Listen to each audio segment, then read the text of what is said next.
The stamp was wrong. That was the first thing Velshareth noticed, not the silence in the chamber, not the empty seat where Earth's delegate had sat for 11 years, not even the way the human ambassador had folded his identification card before placing it on the table. It was the stamp on the expulsion document. The ink had been pressed too hard.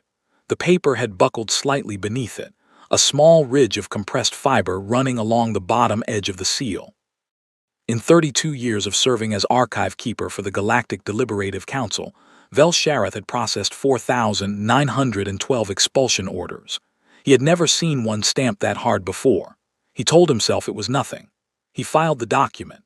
He sealed the archive drawer. He walked home through the silver corridors of Threshold Station and did not think about the buckled paper again for almost 3 years. He should have thought about it every single day. The expulsion itself had taken 11 minutes. Councillor Dreshamala of the Valorian Compact had brought the motion. 14 other species had seconded it. The humans had been given, by council charter, exactly 48 hours to present a defense. Their senior delegate, a woman named Commander Yara Akafer, had stood at the podium with her hands flat on the railing, fingers pressed white against the metal, and said exactly 9 words. "You are making a mistake you cannot afford to make." Not a plea, not an argument, not a counter-motion or a legal challenge or an appeal to the historical record of Earth's contributions to the Council over the previous decade. Just 9 words, delivered in a tone that Velshareth's translation membrane had briefly struggled to categorize, filing it under warning before correcting to statement of fact. Dreshamala had not been concerned. "The motion carries," he said. "Earth's provisional membership is hereby suspended pending a full review of the Karath incident. Human vessels will vacate council space within 60 standard rotations." Akafer had nodded once. She had picked up her identification card, folded it in half, another thing Velshareth had never seen a delegate do, and placed it on the table. She had not looked back as she left the chamber. The council had exhaled. Several delegates had exchanged what Velshareth understood to be relieved expressions. The Valorian bloc in particular seemed to settle into their seats with the particular physical looseness that indicated tension successfully discharged. He had processed the expulsion order. He had noticed the stamp. And 3 days later, as Earth's final cargo hauler departed council transit space, and the last ping of a human transponder faded from the station's tracking grid, Velshareth had sat in his archive room and felt something he could not name. Something his species' emotional lexicon had 17 words for discomfort, and none for the specific sensation of watching a door close and immediately wondering if you had just locked yourself inside. He filed that feeling with the document. He did not look at either one again. For a while. The Karath incident, for those who had not lived through it, required context that the Council preferred not to distribute broadly. The official summary described it as a navigational and diplomatic boundary violation in which 3 human scout vessels had entered the Karath exclusion zone without authorization and subsequently destroyed a Valorian observation platform.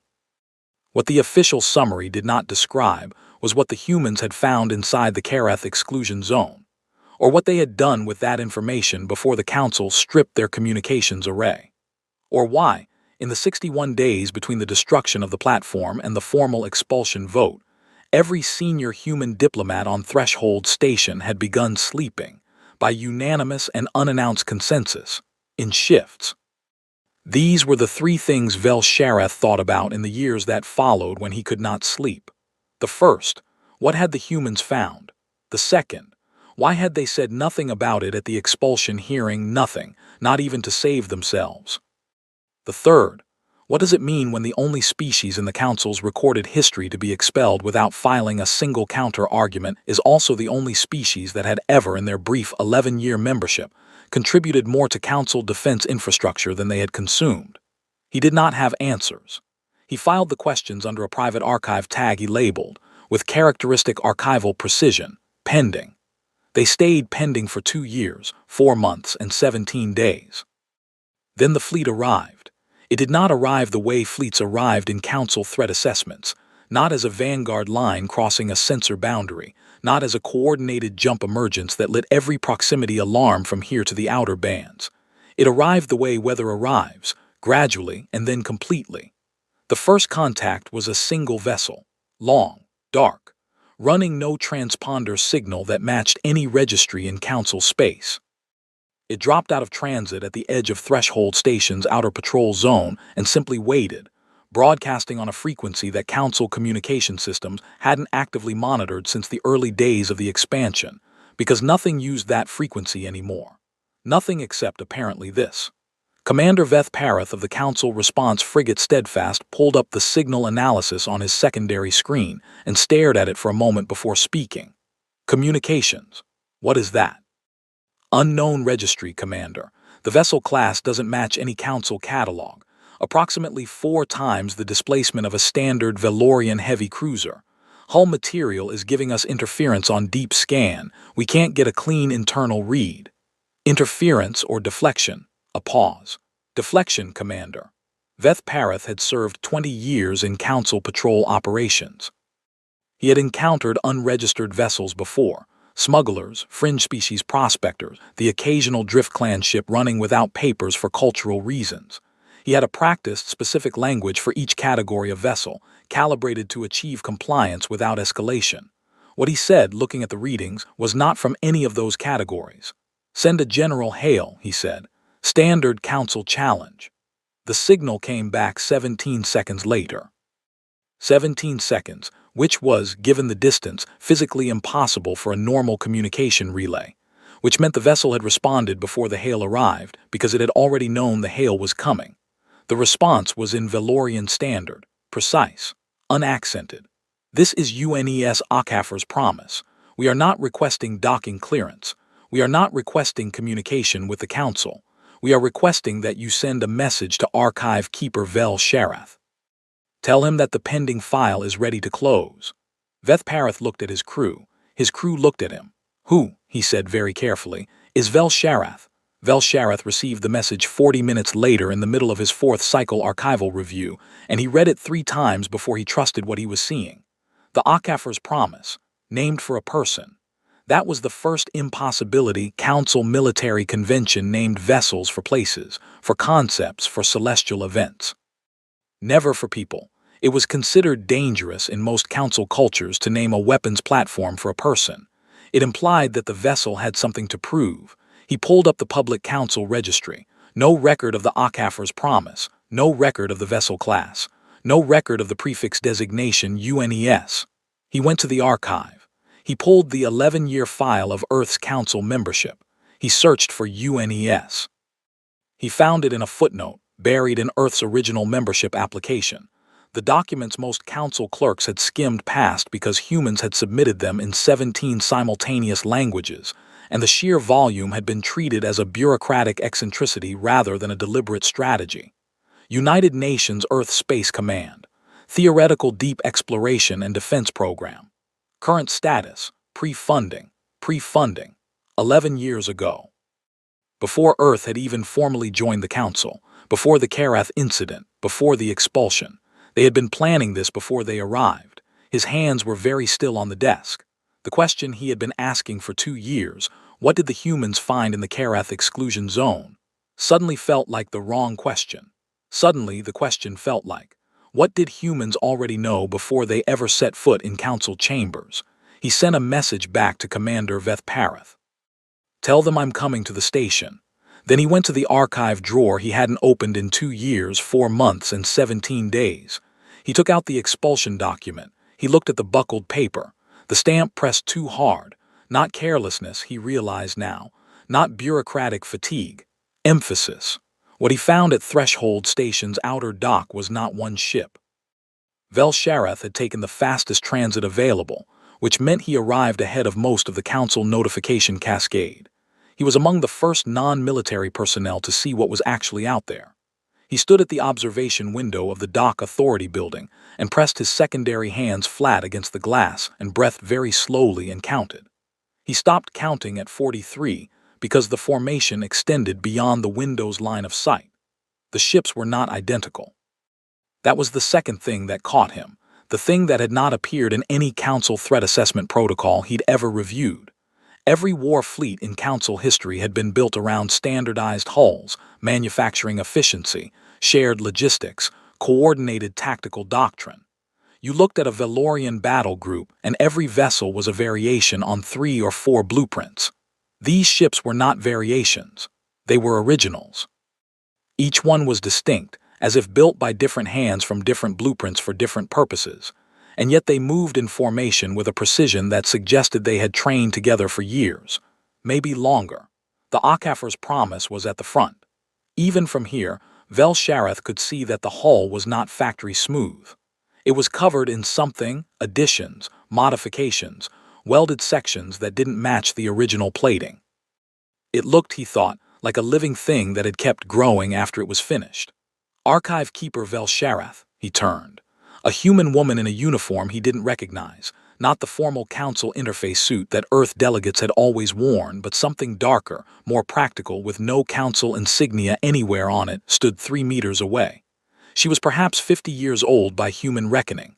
Her hair was silver. Her face had the particular quality of stillness that Vel-Shareth had learned to associate over 11 years of working near humans, with people who had decided something and were no longer expending energy on reconsidering it. "I'm Lieutenant Commander Adisa," she said. "I'm to take you to the Admiral." "Admiral Akafar," he said, because it was the only name he had. Something crossed the woman's face. "Commander Akafar died 14 months ago. I'm taking you to Admiral Tor's." He wanted to ask. He did not ask. He followed her. The inside of the Akafar's promise was its own revelation. He had expected military functionality, clean lines, operational efficiency, the aesthetic of a weapon. What he found, instead, was something closer to a city that had decided to become a warship. The corridors were wide enough for 3 humans abreast, but the walls were covered in things that had no military justification. Photographs. Physical printed photographs, thousands of them, pinned and taped and welded into frames along every corridor he walked through. Places, people, children, old buildings, coastlines. "What are these?" he asked Lieutenant Commander Adisa. "Reasons," she said, and did not elaborate. He wanted to ask what that meant. He was beginning to understand that wanting to ask and receiving an answer were not the same thing on this vessel. Admiral Torres met him in a room that was not a command center or a conference room, but something in between. A long table, star charts covering one full wall, and along the opposite wall, a series of sealed containers Vel-Shareth did not recognize. The Admiral was a compact man, dark-skinned, with the kind of physical economy of movement that suggested someone who had spent a long time in confined spaces and learned to be precise. He was standing when Vel-Shareth entered.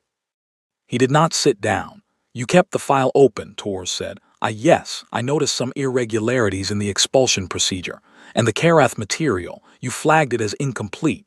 This was not a question. Vel-Shareth felt the distinct and unsettling sensation of realizing that he had been watched. "How did you know that?" "Because you were the only one who did." Torres turned to the star chart. Everyone else on Threshold Station accepted the official summary. "You were the only council employee who put a hold on the Karath file and marked it as requiring supplementary documentation. It was a procedural matter. The destruction of the observation platform required a formal incident report from the involved vessels, and no such." "We filed it," Torres said, 3 times. "The council's intake system returned it as corrupted each time." He paused. The corruption was not accidental. The room was very quiet. "What did your ships find in the Karath exclusion zone?" Vel-Shareth asked. Torres looked at him for a long moment. Then he walked to the sealed containers along the wall and placed his hand against the nearest one. "That's the wrong question," he said. "The right question is, why was the exclusion zone established? And who established it? And why did the Valorian Compact classify the founding documents of the exclusion zone 17 years before humans ever made contact with the Council?" Vel-Shareth's primary and secondary hands both went still. "What?" he said. "Are you telling me?" "I'm telling you that the Karath exclusion zone was not established to protect unknown territory," Torres said. "It was established to hide evidence that the Valorian Compact had been making contact with an exterior force for at least 30 years before the Council's current charter, a force that is not a member species. A force that the Compact has been negotiating with, in secret, in exchange for something the rest of the Council has never been told about. The star charts were very bright on the wall, and your ships found this evidence." Our ships found the edge of it, Torres said. 3 scouts and a navigation buoy recording. The platform we destroyed was not an observation platform. It was a relay node in a communication network that doesn't appear on any council infrastructure map. Vel-Shareth looked at the sealed containers. The evidence is in there. Some of it. And the rest, Torres smiled. It was a small, specific kind of smile, the kind that contained information rather than warmth. The rest is why we have 47 ships and not 3 scouts. This was the moment, standing in that room, looking at that smile, that Vel-Shareth began to understand what he should have understood 3 years ago, when he'd first held the expulsion document with its too hard stamp. The humans had not been expelled from the council. Not really. They had been removed from a position where the Valorian Compact could monitor them, and the humans had known this was coming, which was why they had said nothing in their defense, because anything they said would have told the Compact exactly how much they knew and where they had gotten it. 9 words, and then silence, and then 60 rotations of apparently compliant withdrawal that had actually been 60 rotations of preparation. The fold in Akafer's identification card, not a gesture of defeat, a mark, I was here, I saw this, I will be back. They allowed the expulsion, Vel-Shareth said slowly. Commander Akafer, she allowed it deliberately. The expulsion was the strategy. Torres said nothing, which was its own answer.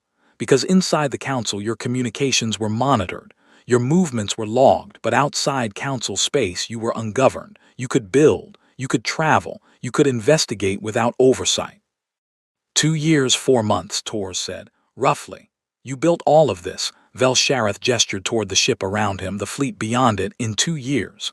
We didn't build all of it in 2 years, Torres said. We built all of it that needed to be secret in 2 years. The rest had been in development since before Akafer ever walked into a council chamber. The pre-funding footnote. The theoretical program. The name that no one had taken seriously because humans submitted everything in 17 languages, and the sheer volume was eccentricity. Not eccentricity. Coverage. Every council clerk who had skimmed past those documents because humans were verbose and bureaucratically chaotic had been, in retrospect, looking directly at the answer to a question they would not think to ask for another decade. What do you need from me? Vel-Shareth asked. Access to the council's closed archive, Torres said. Specifically the founding documentation of the Kareth exclusion zone, the Valorian Compact's original membership application, and the full unredacted record of every communication between Compact representatives and council logistics over the last 40 years. Those files are sealed by senior council authority. I know. You have provisional emergency access as archive keeper. Applicable when there is evidence of a threat to council security. Vel-Shareth stared at him. You read the council charter. We read everything we were given access to, and some things we weren't. Torres looked at him steadily. The question, Keeper, is whether you believe there is evidence of a threat to council security, because I can give you everything we have, and you can look at it, and you can decide.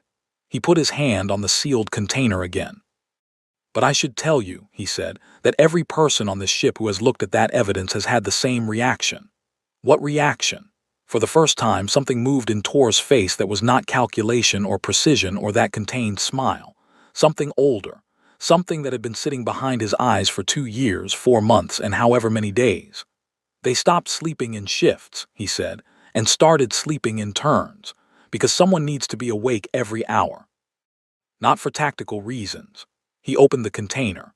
Because the evidence tells you something is coming, and once you know it, you cannot unknow it, and the idea of being unconscious for 6 hours at a stretch stops feeling like rest and starts feeling like a gamble. The contents of the container were simple. A data module, a series of printed transcripts, and a series of photographs, not the kind on the corridor walls, not places and children and coastlines. These were images from deep space. Very deep space. Beyond the outer bands, beyond any charted territory, in the region the Council had collectively, and without formal discussion, simply not looked at for 30 years. The images showed something in that space. Something that was not a star, not a nebula, not any natural formation Vel-Shareth's 11-year archive of Council astronomical records had ever catalogued. Something that was built. Something that was very, very large. Something that, according to the timestamp on the most recent image, was closer than it had been in the image taken 14 months before. Vel-Shareth looked at the photographs for a long time. The Valorian Compact has been negotiating with whoever built that, he said. Yes. In exchange for what? Tors picked up one of the transcripts. He held it out. The translation at the top read, Compact Offer Session 12. Proposed Exchange. Navigational MAPS of Council Interior Space, Population Distribution, Infrastructure NODES Defense Response Times. Below that, the response from the other party, rendered in a language that Council translators had apparently never encountered before, because the translation had been done manually, with human handwriting in the margins, small and dense and annotated in 3 colors of ink. Below that, the human translation of the response. Acceptable. Timeline accelerated upon receipt. They sold us, Vel-Shareth said. His voice was very level. He was somewhat proud of that. They sold everyone, Tors said. Every species in the Council, every infrastructure node, every population center, every defensive installation. Delivered to something that has been moving toward this region of space for at least 30 years, probably longer. The Compact's first contact session, as far as we can reconstruct, happened 47 years ago. 47 years. Vel-Shareth looked up. The exclusion zone was established 46 years ago, yes. And for 47 years, no one in the Council was looking, Tors said. The Karath exclusion zone is roughly in the direction of the construction. Any survey mission that might have looked in the right direction was redirected. Any long-range astronomical data that pointed toward it was quietly reclassified. The Compact has 17 seats on Council administrative committees. They have been very thorough. The photographs were still in Vel-Shareth's hands. The thing in the images, he could not stop his mind from trying to resolve it into something known. It kept failing. It was simply too large and too structured and too wrong for any category he had. What is it? He said. We don't know, Tors said. We know what it's for. How? Because the transcripts include a technical briefing from the Compact to their contact. The briefing describes, in considerable detail, the Council's current capacity to resist large-scale exterior military pressure. He paused. The briefing concludes that resistance capacity is minimal and that arrival should proceed on the accelerated timeline. The accelerated timeline, Vel-Shareth said. What does that mean in terms of current estimate based on observed transit speed and the distance in the most recent image is between 14 and 18 months? The room was the quietest it had ever been. And your fleet, Vel-Shareth said, 47 ships. That's what we've brought here, Tors said. There are more. But we need the Council to open the archive before I can tell you how many more and where and what the full plan is. Because the plan requires Council cooperation at an institutional level, and I cannot brief an institution that still has Compact representatives in senior administrative positions. He looked at Vel-Shareth with that steady, ancient steadiness. You have provisional emergency access. You can open a protected Council session with restricted attendance. The authority to convene one without Compact knowledge sits in a charter provision that has never been used because it has never been needed. You read the whole charter, Vel-Shareth said again, slightly dazed. We read the whole charter, Tors confirmed. 3 times. We found 6 provisions the original Council drafters included and then apparently forgot about. The emergency session authority is Provision 4. Provision 6 is somewhat more interesting, but we'll get to that. Vel-Shareth looked at the photographs one more time. He looked at the transcript. He looked at the handwritten annotations in the margins, the manual translation work, the 3 colors of ink, the thousands of hours of careful human labor compressed into the margins of a page that described his civilization being sold to something in the dark. Commander Akafer, he said. Did she know all of this when she stood at the podium? Tors was quiet for a moment. She knew the shape of it. We didn't have the full transcript record until 14 months ago. That was the operation that he stopped. His jaw moved once carefully. That was the operation that cost us the commander. She died getting this. She died getting the last piece of it, the piece that confirmed the timeline. He looked at the container. The ship is named for her. Vel-Shareth thought about 9 words. You are making a mistake you cannot afford to make. Not a warning to the Council about the Compact.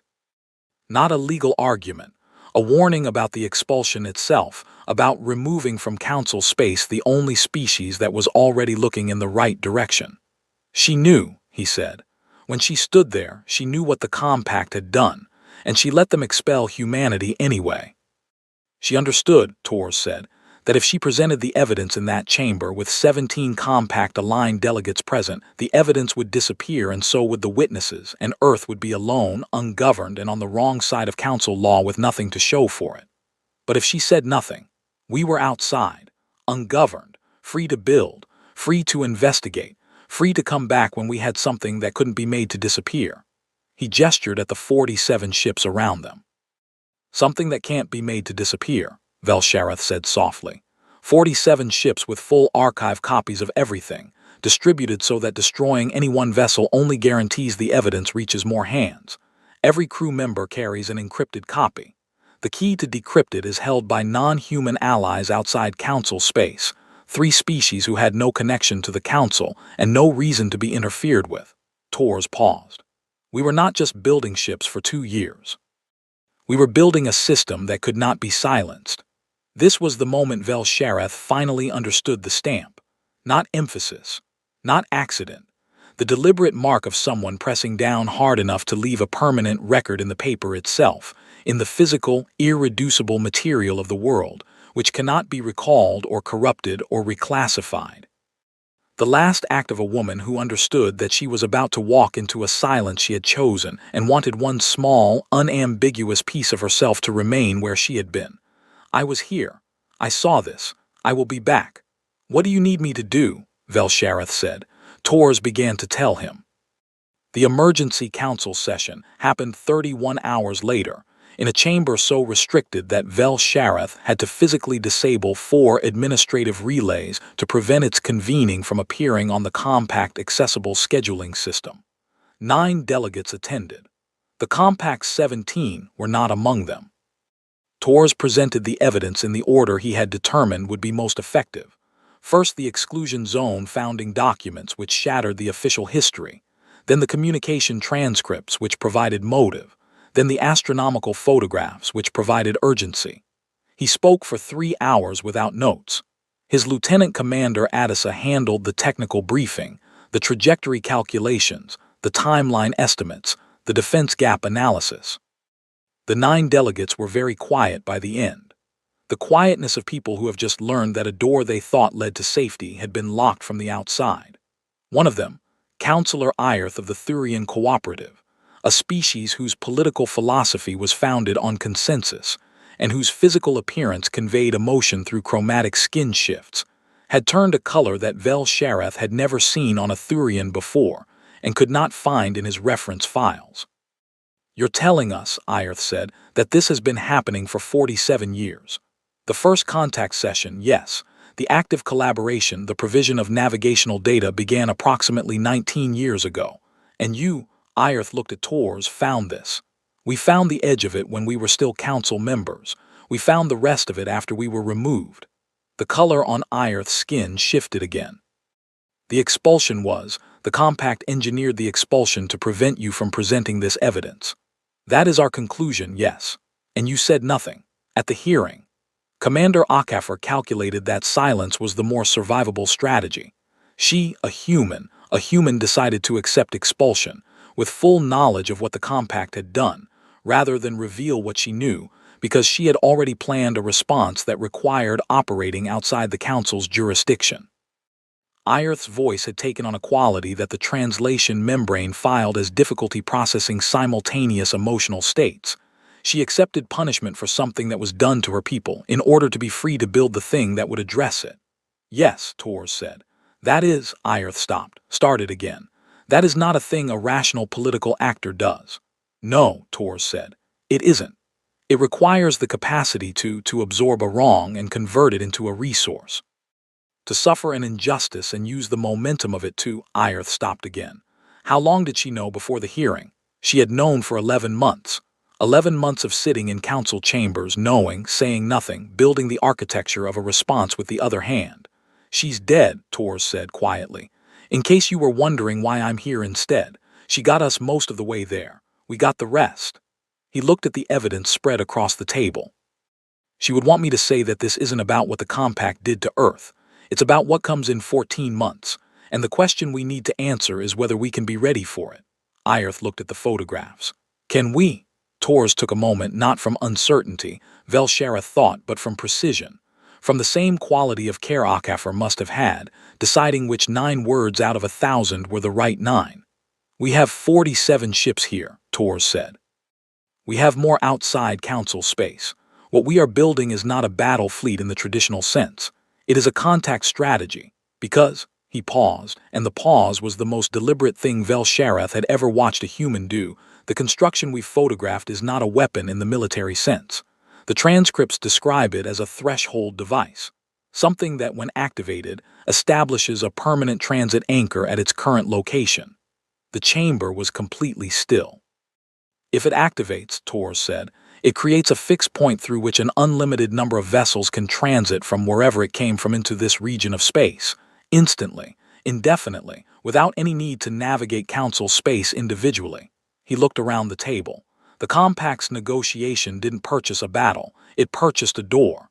And if we destroy the device before it activates, then the door doesn't open. And whatever is on the other side of it is limited to whatever already came through to build it. Torres let that sit in the room, which is considerably less unlimited. How considerably? We don't know. The photographs suggest the construction crew is not large, 6, maybe 8 vessels. Whatever built the threshold device was designed for construction, not combat. He paused again. Which means the window is now before the device activates. Before whatever army it's meant to let through is standing on our side of the door. Irth looked at the star charts, at the photographs, at the human admiral standing in the restricted chamber of a governing body that had expelled his species 2 years ago and that he had come back to, not with recrimination, not with demands, not even with the full weight of the justified anger he could have brought, but with a plan, with evidence. With the specific, unhurried methodology of people who had been thinking about the problem for longer than anyone in this room had realized was possible. What do you need from the council? Irth said.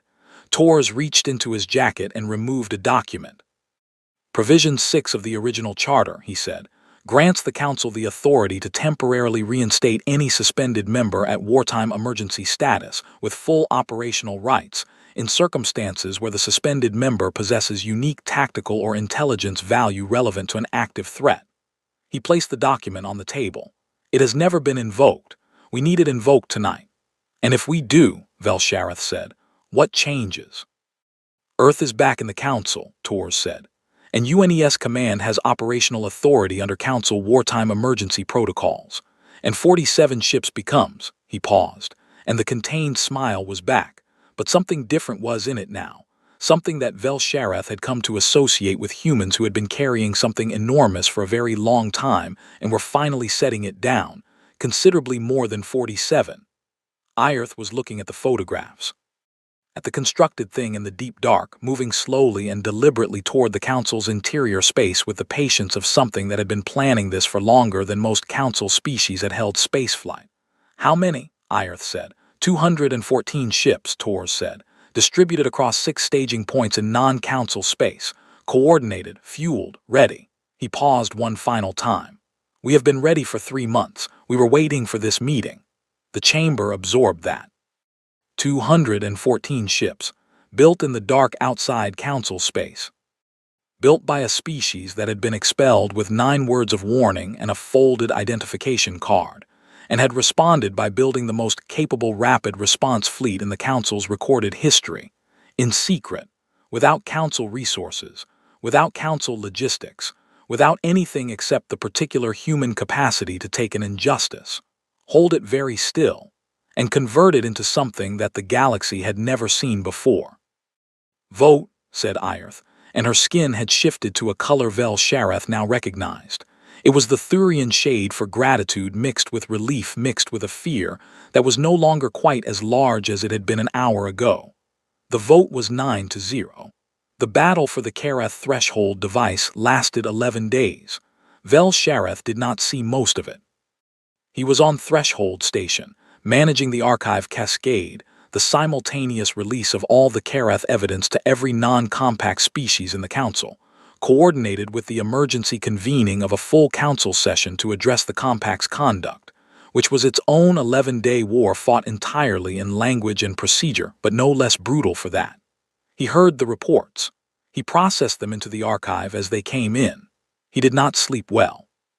On the 6th day, a council communications relay picked up a fragment of a transmission from the fleet UNES encoding, wartime protocol, brief enough to have gotten through the interference field that the construction vessels were apparently generating as a defensive measure. It was addressed to no one in particular. Vel-Shareth suspected it had been sent to everyone. The text was 8 words, device not yet active. We are inside the perimeter. He looked at that message for a long time. We are inside the perimeter. The threshold device, based on the astronomical data, was surrounded by 6 construction vessels of unknown capability.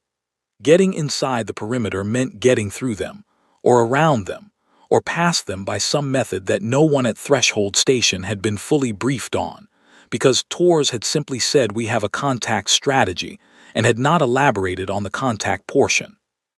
The reports that came in over the next 5 days elaborated on it somewhat, in the way that aftermath reports always elaborate on things, retrospectively, incompletely, with the particular texture of accounts given by people who are still processing what they survived.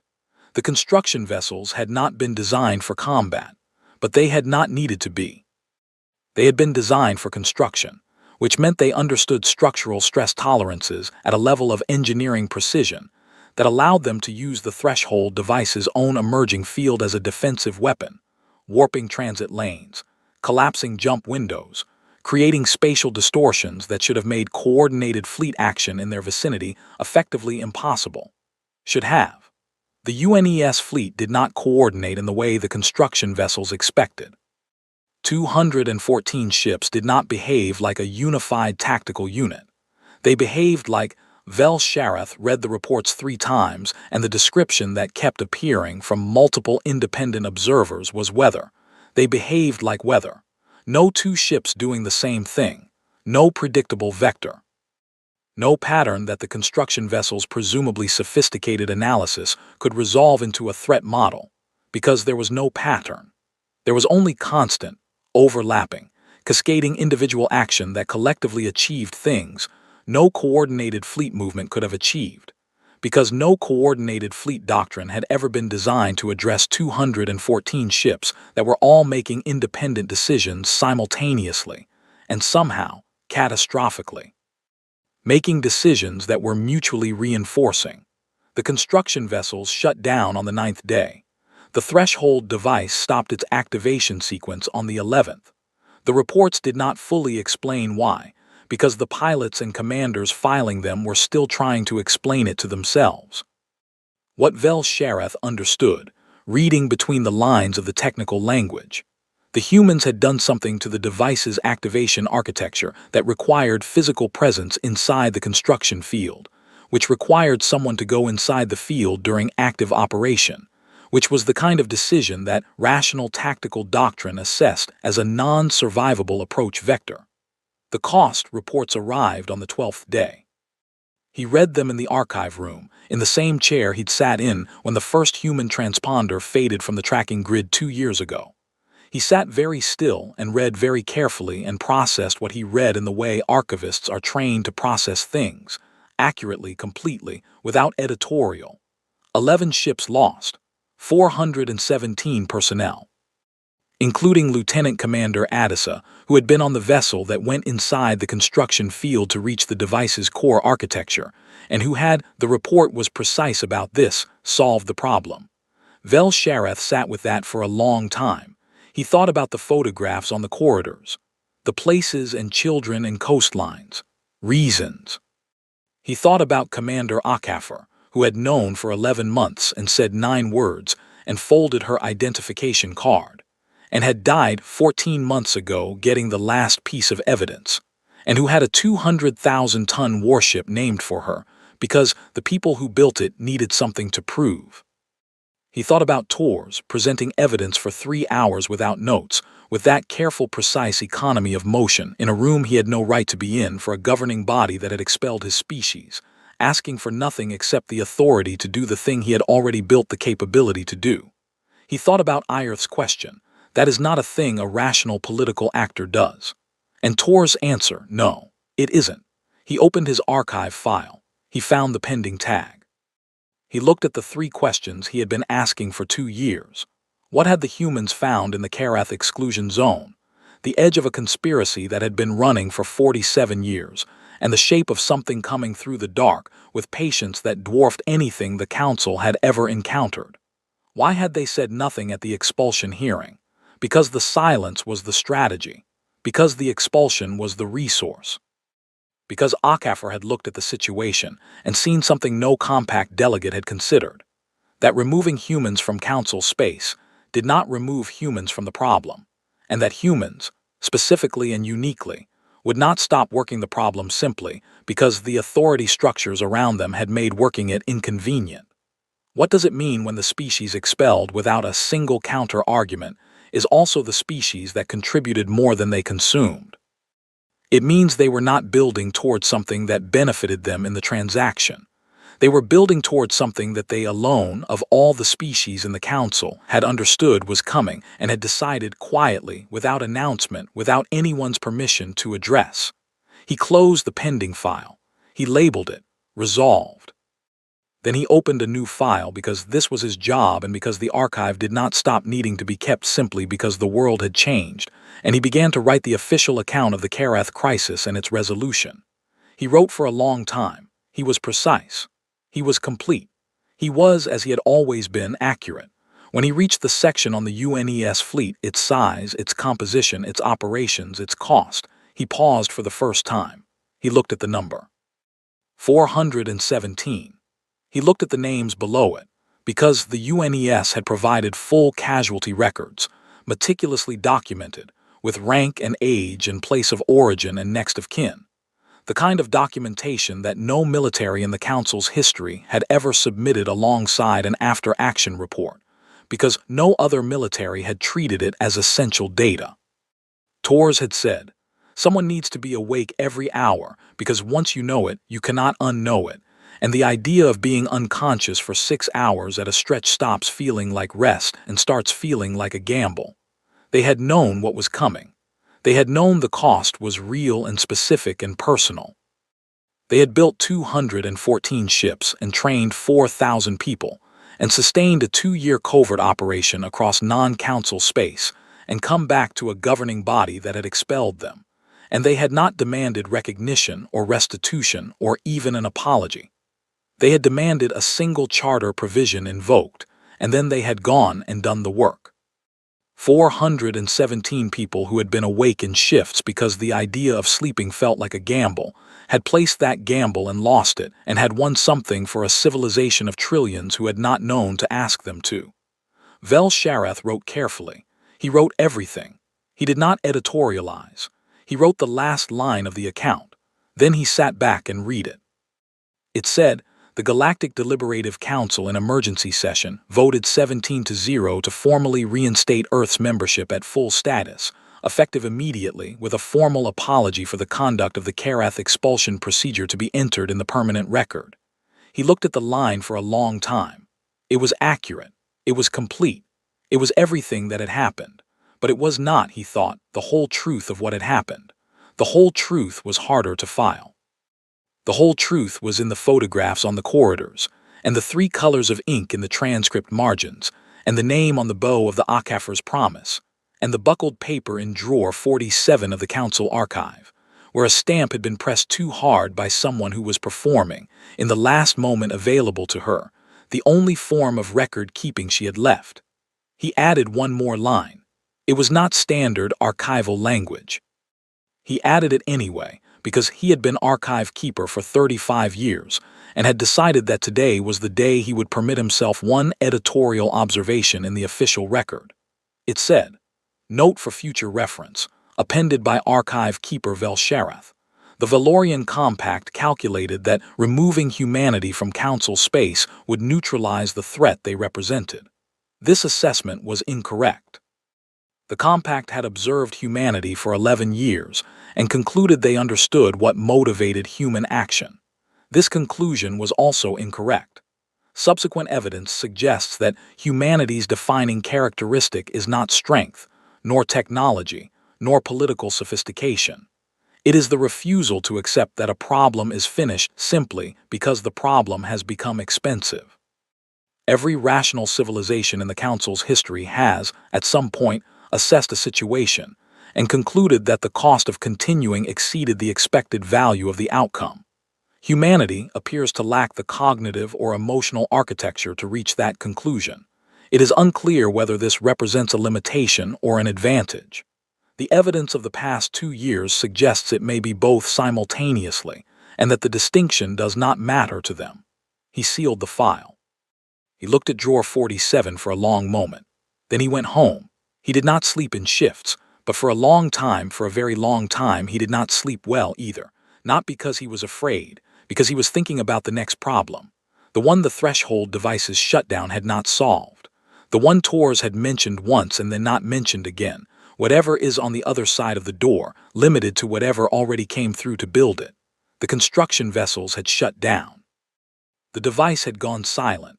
The immediate crisis was resolved, but the construction vessels had not come from nothing.